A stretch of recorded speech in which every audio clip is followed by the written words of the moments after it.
आप लोग कहेंगे ये घूंघट की परंपरा, इसके ऊपर भी बड़े विवाद हैं। बहुत से लोग कहते हैं कि घूंघट की परंपरा मुगल काल में आई, क्योंकि वे हिंदुओं की स्त्रियों का अपहरण कर लेते थे सुंदरी देख करके, इसलिए पर्दे की परंपरा मुस्लिम काल में आई। बहुत से लोग कुछ कहते, कोई कुछ कहता है, कोई कहते अंग्रेजी ज़माने में आई, कोई कहता उसके पहले थी, कोई कहता पहले बिल्कुल नहीं थी। तरह तरह की बातें इस संबंध में हैं।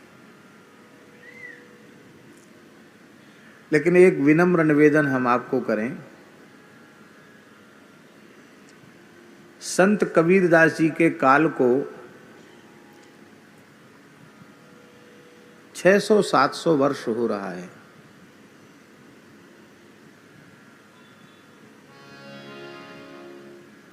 और संत कबीरदास जी क्या कह रहे हैं? घूंघट के पट खोल रे तो ये पीव मिलेंगे। तो इतना तो पक्का हो गया कि 700 वर्ष पहले भी घूंघट था। और इसके बाद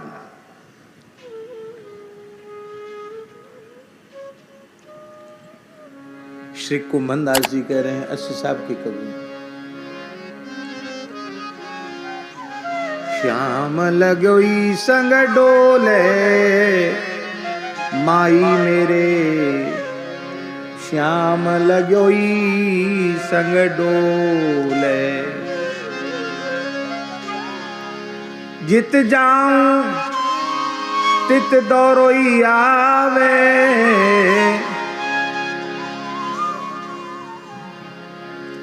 बिना बुलाए मोते बोले माई मेरे, श्याम लगोई संग डोले।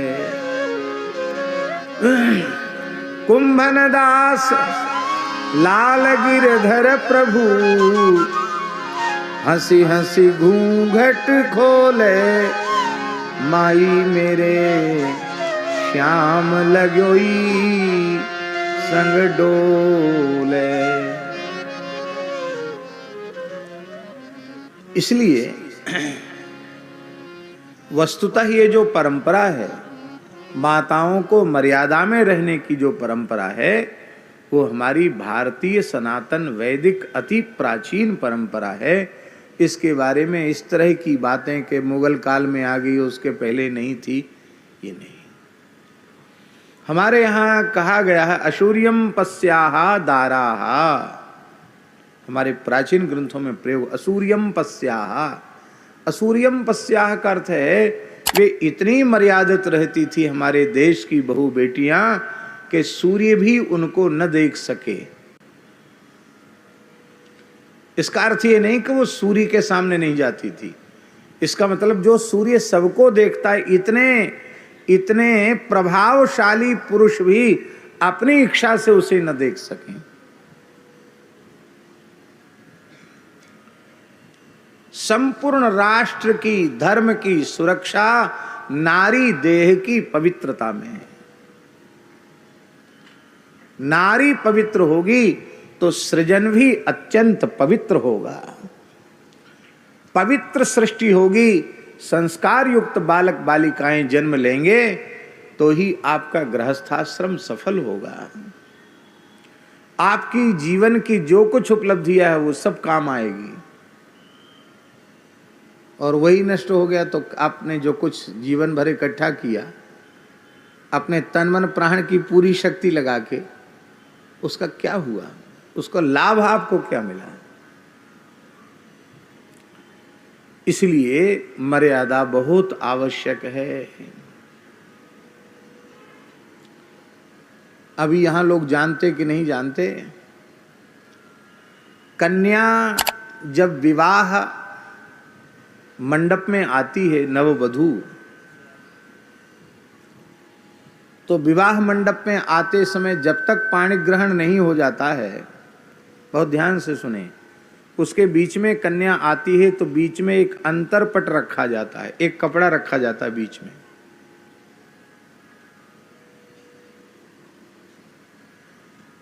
पाणी ग्रहण होने के बाद फिर उसको फिर अग्नि की परिक्रमा आदि होती है। वो कपड़ा बीच में अंतरपट रखने की आवश्यकता क्या है, इसका बड़ा सूक्ष्म भाव है।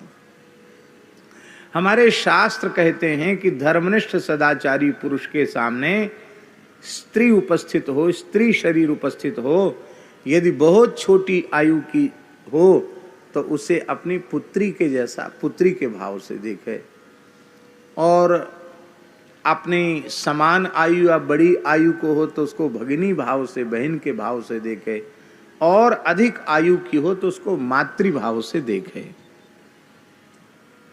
माने बेटी, बहन या माँ, इन तीन दृष्टियों से ही नारी देह का दर्शन नारी की ओर देखा जा सकता है, और कोई दृष्टि नहीं है। अब वर को प्रथम दर्शन करना है तो दर्शन पत्नी भाव से करेगा, वो बिना पाणी ग्रहण के पत्नी भाव से वो दर्शन कैसे करेगा? क्योंकि पहली बार दृष्टि पड़ने से ये तो वो बहन हो गई या माँ हो गई, आपकी जो भी भावना, फिर पाणी ग्रहण कैसे होगा? इसलिए विवाह के पूर्व वर कन्या के मिलन की परंपरा प्राचीन नहीं है, शास्त्र विहित नहीं है। तब आप कहेंगे राम जी और जानकी जी का पुष्प वाटिका में मिलन कैसे हो गया? कैसे हो गया? गाडोदिया जी तो बड़े मानस प्रेमी हैं, कैसे हो गया? सुमरि सीय नारद बचन, गोस्वामी जी का ना, सुमिरि सीय नारद बचन। नारद जी जब जनक जी के यहाँ आए हैं और छोटी सी बालिका किशोरी जी की हथेली अपने करकंज में रखकर किशोरी जी की हस्तरेखा देखी है तो कहा है, हे विदेहराज जनक जी, आपकी कन्या बड़ी भाग्यशालिनी है, इसे अपने विवाह के पूर्व ही अपने होने वाले पति का दर्शन इसी जनकपुर में जब ये गौरी पूजन के लिए जाएगी, पुष्प वाटिका में जाएगी, इसे अपने पति का प्रथम दर्शन विवाह के पूर्व ही हो जाएगा। ये किसने कहा था? नारद जी ने। इसलिए सुमिरि सीय नारद वचन, तो यह एक विशेष विधान हो गया। इस विशेष विधान के कारण ऐसी व्यवस्था हुई। अब स्थिति कितनी खराब आ गई है। गुजरात की ही बात है, गुजराती भाई बुरा नहीं मानेंगे। शहर का नाम और उनके परिवार का नाम हम नहीं लेंगे, लेने से अच्छा नहीं है। तो उन्होंने कहा, महाराज जी ये हमारी बहू है, उनका विवाह तो हुआ नहीं, बहू कैसे हो गई? नहीं, विवाह तो अभी चर्चा चल रही, होने वाला है। अरे तो ये तुम्हारे घर में बहू कैसे आ गई? उन्होंने कहा, हमारे यहाँ ये है कि वो ठीक से देख ले, समझ ले परिवार को, इसके लिए वो घर में जितने दिन हो उतने दिन यहाँ रहे, 2-4 महीने एक दूसरे को समझेंगे, देखेंगे, इसके बाद विवाह होगा।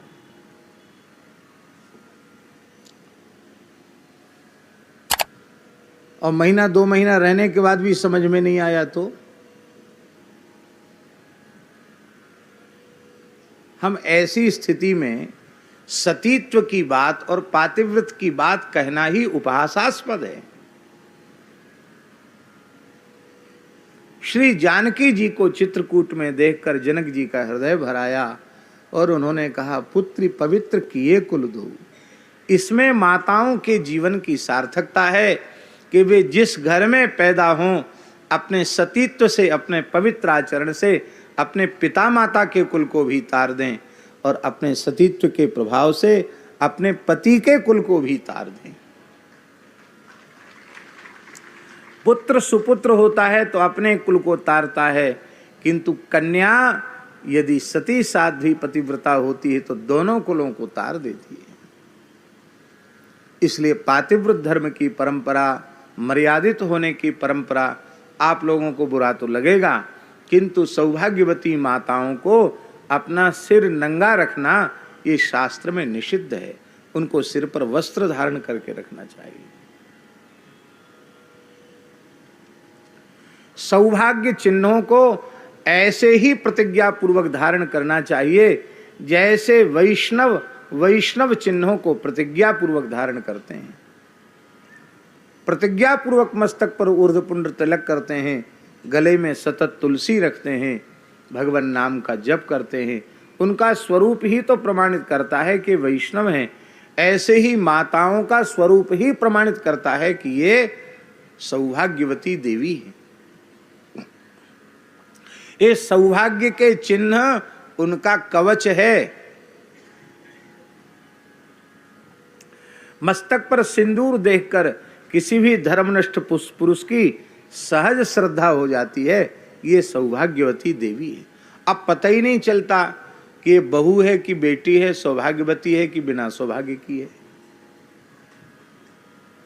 सौभाग्य चिन्हों के धारण करने से पति पुत्र आदि का मंगल होता है, उसके स्वयं के सुख सौभाग्य की वृद्धि होती है। वो सब खत्म हो गया। माताएं कामना करती थी कि हे प्रभु, हम जो कुछ व्रत उपवास आदि करती है, आप ऐसी कृपा करना कि हम सुहाग चिन्ह लेके परलोक जाएं।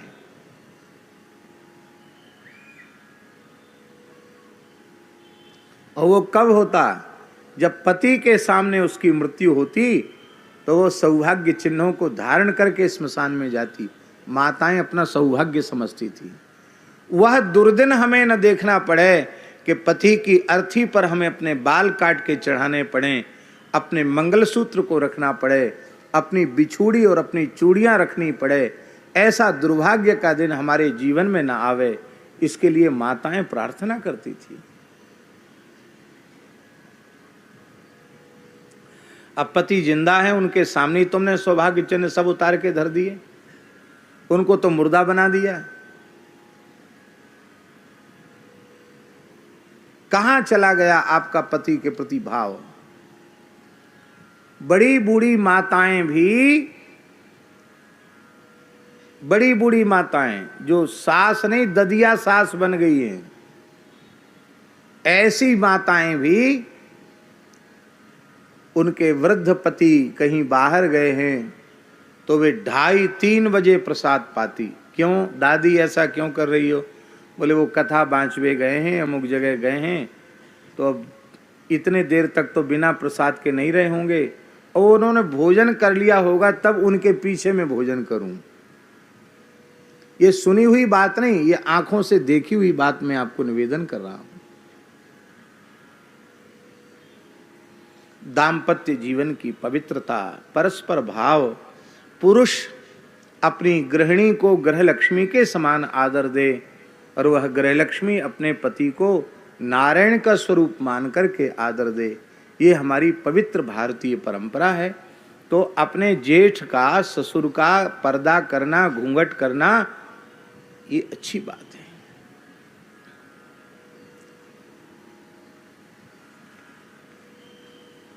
एक वैश्य परिवार की कन्या विवाहित होकर के एक जगह गई। पति सर्वथा अनुकूल था, सारी बात बहुत अच्छी थी, लेकिन कुछ काल बाद कन्या वहां से चली आई और उसके पिता माता ने कहा कि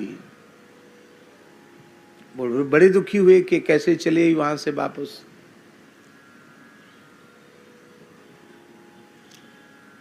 महाराज जी आप कुछ समझा दीजिए, हम तो बड़ी समस्या में पड़ गए, क्या करें। तो हमने तो सामान्य बात जो सदाचार की नीति की बात थी वो हमने बताई, और हमने कहा कि बाबूजी बड़े बूढ़े हैं, वृद्ध हैं, और गृहस्थाश्रम से आए हैं तो उनको गृहस्थाश्रम का अनुभव है, तो हमसे कुछ कहने में संकोच हो तो इनसे कह दो। उसका भाई भी था।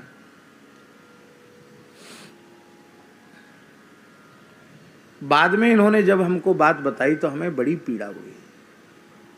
उस कन्या की पीड़ा का कारण ये था कि पति के ड्यूटी पर चले जाने के बाद ससुर ही कुदृष्टि करता था। जो ससुर था, वो ससुर जो लगता क्या था, ससुर ही था, वो ससुर ही बहू को अच्छी नजर से नहीं देखता था। बहू क्या करे? हम आपसे पूछते हैं ये स्थिति क्यों आई? यदि पुरानी मर्यादा को हम मानते तो ये स्थिति आती? बोलो। हमने ऐसे गांव में जन्म लिया, ऐसे परिवार में जन्म लिया जहाँ के बड़े बूढ़े ऐसे थे कि उनके घर की बहुएं यदि उनके सामने आ जाएं तो वो पहचान नहीं सकते, क्योंकि उन्होंने कभी उनकी तरफ देखा ही नहीं। वो सदा घूंघट में मर्यादा में पर्दा में रही और उन्होंने उनको देखा ही नहीं, तो वो पहचानते नहीं कि हमारे घर की बहू है।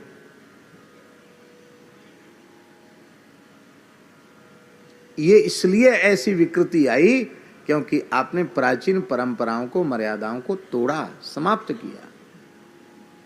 इसलिए घूंघट वाली बात पर बिदक मत जाना, गुजरात में घूंघट नहीं चलता है, ये घूंघट की बात मनमाने ढंग से महाराज बोल रहे हैं, ऐसी बात नहीं, मर्यादा है।